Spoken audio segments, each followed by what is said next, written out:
नमस्कार श्रोते हो. श्राव्य कथा मराठी या चॅनलवरती आपले सहर्ष स्वागत आहे. श्रोते हो, श्राव्य कथा मराठी या चॅनलवरती मी पोलीस सेवेत असताना केलेल्या एका तपासावर आधारित लिहिलेली कहाणी सादर करत आहे आणि या कथेचं नाव आहे बनावट नोटांचा व्यापार. या कथेचा पुढील भाग दुसरा. राणी सरकार तुरुंगात जाऊन 1 वर्ष होऊन गेले होते. तिला जामीन मिळाला नव्हता आणि अचानक एके दिवशी म्हणजे 15 ऑगस्ट 2015 रोजी झेंडावंदन वगैरे आटोपल्यावर जोशी आपल्या दालनात बसले असताना पोलीस हवालदार भोसले आले. सर, स्वातंत्र्य दिनाच्या हार्दिक शुभेच्छा. अरे भोसले, तुम्हाला पण हार्दिक शुभेच्छा. इन्स्पेक्टर जोशींनी त्यांना शुभेच्छा दिल्या आणि विचारलं, काय भोसले, काय विशेष? सर, विशेष आहे, आपली ती राणी सरकार केस अडवते का, बनावट नोटा? तशीच एक खबर आहे, सलीम आलाय. काय म्हणतो सलीम, काय खबर? जोशींनी विचारले. सर, मागे सलीम म्हणत होता तशीच खबर आहे. मुंबऱ्यात एक जण आहे, तो 7,000 10,000 रुपये देतो, 500 आणि 1,000च्या नोटा. भोसले म्हणाले. सर, बघूया का आजमत? चालेल भोसले, पण त्याला संशय नको यायला. सोबत तुम्ही सोनावणेला आणि फौजदार केणींना बरोबर घेऊन जा. नाहीतर एक काम करा, त्या दोघांना मी बोलवलंय म्हणून सांगा, इन्स्पेक्टर जोशी म्हणाले. खरं म्हणजे आज जोशींना पत्नी आणि मुलाला घेऊन संध्याकाळी बाहेर फिरायला जायचं होतं. शिवाय बायकोला तिच्या बहिणीकडे काही समारंभ होता, तिथे पण जायचं होतं. त्यामुळे एरवी काही खबर मिळाली की उत्साहित होणारे जोशी काहीसे आता वैतागले होते. फौजदार केणी अंमलदार सोनावणे यांना घेऊन हवालदार भोसले आत आले. इन्स्पेक्टर जोशी यांनी केणी आणि सोनावणे यांना भोसले यांना मिळालेली खबर समजावली. तसंच घाई न करण्याबाबत सूचना दिल्या. यावर भोसले हवालदार म्हणाले, साहेब, आम्ही आज त्यांच्याकडून नोटा घेतो, म्हणजे खात्री करून घेतो. नंतर 2 दिवसांनी पुन्हा आम्हाला पाहिजे म्हणून विकत घेताना ट्रॅप रचून त्याला उचलूया. ही कल्पना सर्वांना आवडली. जोशींना ही जास्त आवडली, कारण आज तरी धावपळ करावी लागणार नव्हती. पत्नी, मुलगा तसेच नातेवाईक यांच्या समवेत वेळ घालवता येणार होता. इन्स्पेक्टर जोशींनी तिघांना सूचना दिल्या. अंगात साधा शर्ट आणि चपला राहू द्या, अशा बेसिक सूचना दिल्या आणि ते घरी जायला निघाले. संध्याकाळी नातेवाईकांकडे जोशी गप्पा मारत बसलेले असताना त्यांना फौजदार केणी यांचा मेसेज आला. डन. या एका शब्दाच्या मेसेजमुळे जोशींचा चेहरा फुलला. त्यांच्या पत्नीनं ते बघितले. तिच्या लक्षात आले. तिनं विचारलं, काय हो, आज काही कुठे कामावर जायचा विचार आहे की काय? तुमचा मेसेज बघून चेहरा फुलला म्हणून विचारलं. त्यावर जोशींच्या मेवणीने चान्स घेतला आणि म्हणाले, अगं बाई, कोणाचा मेसेज आला, चेहरा फुलतोय? जिजांचं काही खरं नाही? त्यावर जोशींची पत्नी मिळाली, अगं, त्यांना माझ्याकडे एकीकडे लक्ष द्यायला वेळ नाही, तर दुसरीकडे कुठे बघतीये? त्यांना त्यांचे हवालदार भोसले, सोनावणे नाहीतर फौजदार केणी कदम यांचे मेसेज आल्यावर त्यांचा चेहरा खुलतो किंवा पडतो. हे ऐकून सर्वजण हसायला लागले आणि त्यात जोशी पण सामील झाले. दुसऱ्या दिवशी ऑफिसला आल्यावर फौजदार केणी यांनी रिपोर्ट केला की काल संध्याकाळी संबंधित माणसाकडून 7,000 रुपये देऊन 10,000 रुपये घेतलेत आणि पुन्हा 2-3 दिवसांनी अजून माल घ्यायचा आहे असं त्याला सांगून ठेवलंय. केणी यांनी ऑफिसला येताना बँकेत जाऊन या मिळालेल्या नोटा चेक केल्या होत्या, त्या बनावट असल्याचं समजलं होतं. इन्स्पेक्टर जोशींनी याची माहिती वरिष्ठांच्या कानावर घातली आणि ते दैनंदिन कामात गुंतले. 18 ऑगस्ट रोजी सकाळीच फौजदार केणी, पोलीस हवालदार भोसले यांनी इन्स्पेक्टर जोशींना आठवण केली. त्यांना आज माल घेण्यासाठी जायचे आहे म्हणून. त्यानुसार दुपारी 2 वाजता फौजदार केणी, पोलीस अंमलदार सोनावणे आणि हवालदार भोसले हे जायला निघाले. त्यांना बॅकअप टीम म्हणून फौजदार गाडगे, हवालदार शिरोसे आणि पोलीस शिपाई टोपले हे देखील रवाना झाले. ही बॅकअप टीम केणी आणि त्यांच्या टीमपासून काही अंतरावर थांबून लक्ष ठेवणार होती. पोलीस हवालदार भोसले आणि त्या माणसाचे सकाळीच बोलणे झाले होते. मुंब्रा पोलीस स्टेशनच्या पुढे कौसाकडे जाणाऱ्या रस्त्यावर उजव्या बाजूला साहिल हॉटेल आहे, तिथं बाहेर भेटायचं ठरलं होतं. त्यानुसार केणी आणि त्यांची टीम साधेसे कपडे घालून रवाना झाली. पाठोपाठ 15-20 मिनिटांनी गाडगे आणि टीम रवाना झाली. त्यानंतर अर्धा तासाने स्वतः इन्स्पेक्टर जोशी टीमसह रवाना झाले. केणी टीमचा अवतार बघण्यासारखा होता. हवालदार भोसले यांनी त्यांच्या ओळखीच्या पावभाजी बुर्जीबावच्या गाडी लावणाऱ्यांकडून तिघांचे शर्ट आणले होते. ते या तिघांनी घातले होते. त्यांना विशिष्ट पावभाजीचा एक वास येत होता.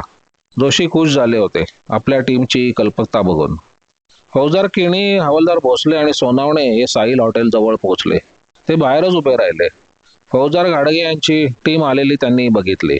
फौजदार गाडगे टीम सरळ हॉटेलमध्ये जाऊन बसली. त्या तिघांनी कोल्ड्रिंक मागवले, जेणेकरून बराच काळ हॉटेलमध्ये बसून राहता येईल आणि बाहेर लक्ष ठेवता येईल. बॅकअप टीम आल्याबरोबर हवालदार भोसले यांनी संबंधित माणसाला फोन केला. भाई हम आए. हाँ ठीक है, रुको. कितना? भाई 10. परसों वापस 10. ठीक है, कुछ प्रॉब्लम नहीं है ना? नहीं भाई, हम साहिल हॉटेल के बाहर खड़े हैं, भोसले म्हणाले. हा ठीक आहे. 10 मिनिटांनंतर भोसले यांचा फोन वाचला. तुम लोग मुंब्रा स्टेशन के पास बिस्मिल्ला हॉटेल है, उधर आओ. ठीक आहे भाई, भोसले म्हणाले. भोसले हवालदार यांनी बऱ्याच खबऱ्यांवर वर्कआउट केले होते, त्यामुळे त्यांना माहीत होते की सुरुवातीला पोलिसी भाषा वापरून काही उपयोग होत असतो.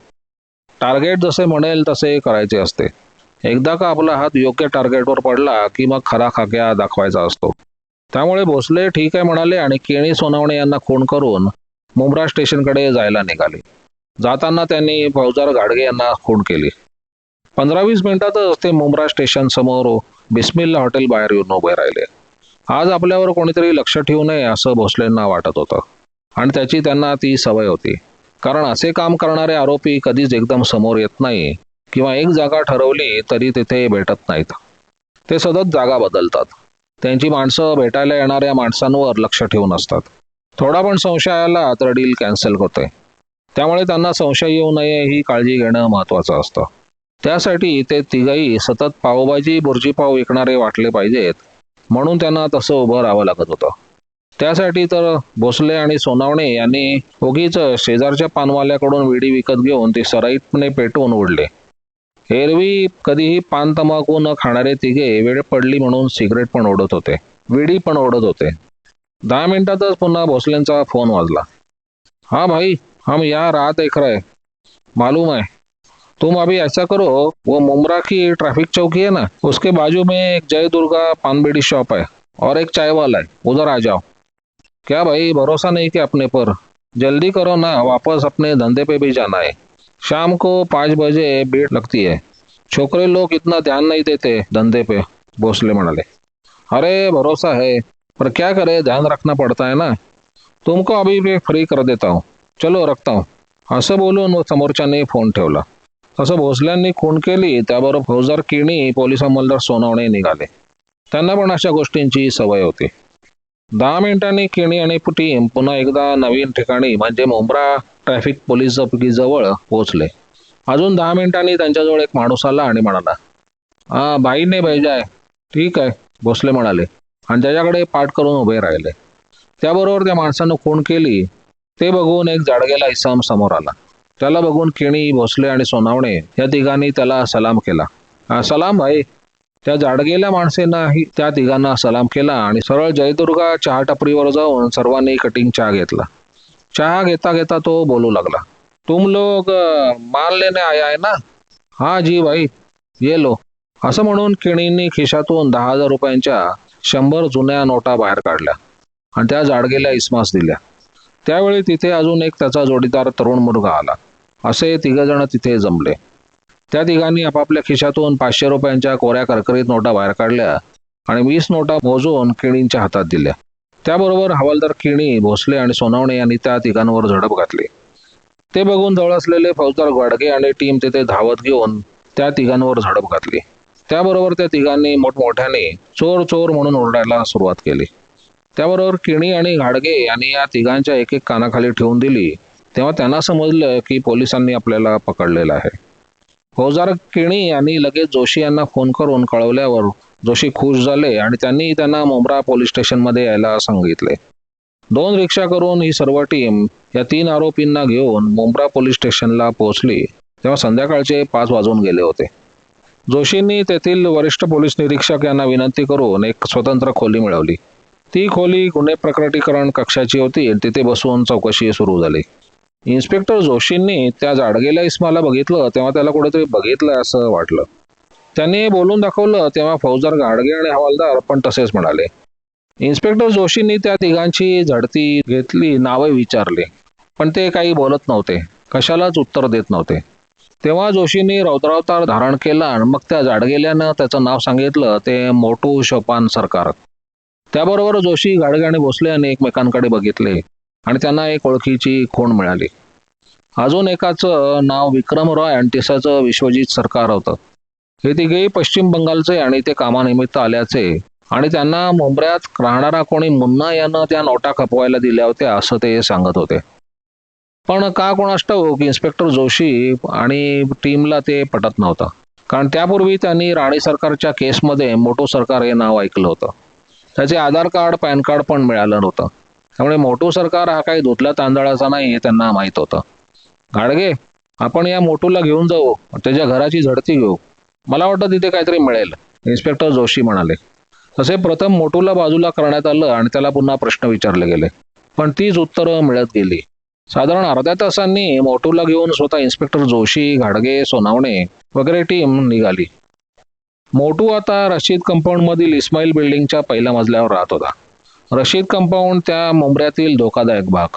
त्यामुळे मुंब्रा पोलीस स्टेशनच्या वरिष्ठ पोलीस निरीक्षक यांनी त्यांचा युनिफॉर्म मधला एक फौजदार आणि 3 पोलीस अंमलदार इन्स्पेक्टर जोशी यांच्या समवेत दिले. इन्स्पेक्टर जोशी आणि टीम मोटू सरकार याला घेऊन त्याने दाखवलेल्या रशीद कंपाऊंड मधील इस्माईल बिल्डिंग मध्ये आले. त्यावेळी त्या परिसरात फारसे कोणी लक्ष त्यांच्याकडे दिले नाही. कारण या परिसरातील 20-25 इमारतीमध्ये हे दृश्य नेहमीचे होते. पोलीस कोणाला तरी पकडून घेऊन येत आणि किंवा तिथून कोणाला तरी पकडून नेत असत. इन्स्पेक्टर जोशी आणि टीम मोटूच्या घरी पोहोचली आणि दरवाजा वाजवला. दरवाजा एका तरुण स्त्रीनं उघडला. ती गरोदर होती. ती मोटूची बायको होती. तिला सर्व माहिती देऊन इन्स्पेक्टर जोशींनी घरझडतीला सुरुवात केली. सुरुवातीला काहीच मिळालं नाही. मग जोशींच्या लक्षात आलं की मोटूची ही बायको घरात आल्यावर एका लोखंडी ट्रंकवर बसली होती. ती उठलीच नाही. म्हणून त्यांनी तिला उठायला सांगून ती ट्रंक उघडली तर आत मोठा खजिना मिळाला. ट्रंकमध्ये एका कापडी पिशवीत 3 बांगलादेशी पासपोर्ट मिळाले.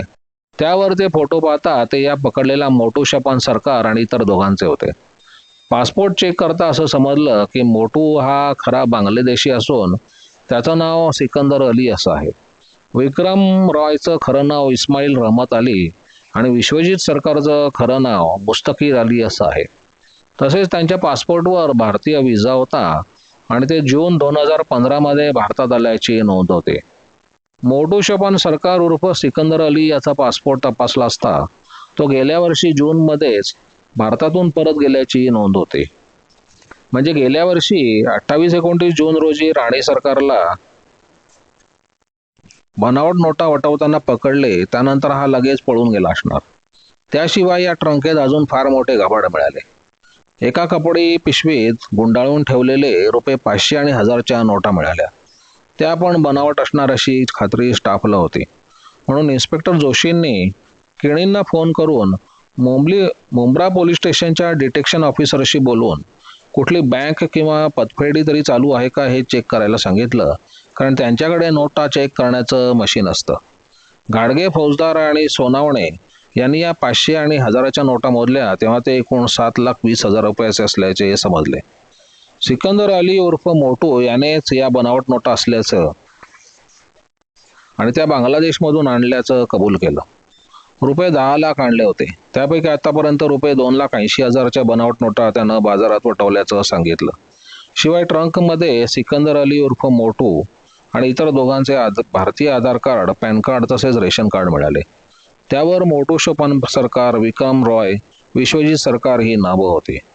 याशिवाय सिकंदरचा पासपोर्ट तपासला असता तो यापूर्वी 6 वेळेस भारतीय व्हिसावर भारतात येऊन 3-4 महिने राहून परत गेल्याचं दिसून येत होतं.